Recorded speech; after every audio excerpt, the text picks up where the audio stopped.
أهلا بكم. لا يزال المرتفع الجوي الأسوري يسيطر على الأجواء، وبالتالي سيبقى الطقس مستقر ودافئ يومه السبت. سماء صحوة إذن بعد الزوال بكل الربوع باستثناء شرق البلاد والمناطق الجنوبية التي ستشهد انخفاض طفيف في درجات الحرارة، هذا وستهب رياح قوية نسبيا على منطقة طنجة.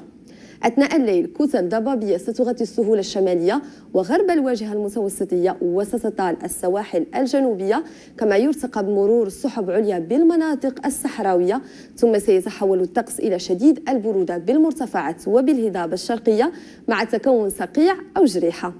صقيع متواصل خلال الصباح بالمرتفعات وبالهضاب الشرقية، كما سيستمر مرور سحب عليا بالمناطق الجنوبية مع انتشار الضباب بالسواحل الجنوبية وبالسهول الشمالية.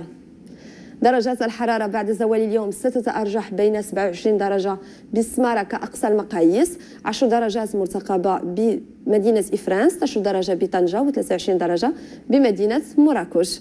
مقاييس الحرارة خلال الصباح ستسجل أقل من درجة واحدة بإفران، درجة واحدة بمدينة وجدة، 5 درجات بالحسيمة و15 درجة بكل من أكادير والقويرة.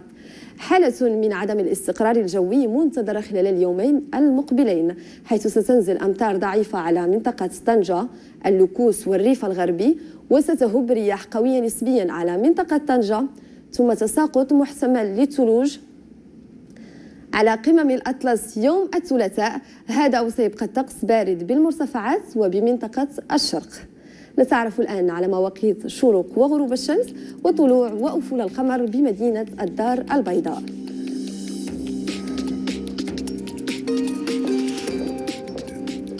خبر اليوم نريده من بريطانيا التي شهدت كارثة جماعية خلفت نفوق عشرات الحيتان، تقطعت بهم السبل قبالة الساحل شرق يوركشاير بالمملكة المتحدة.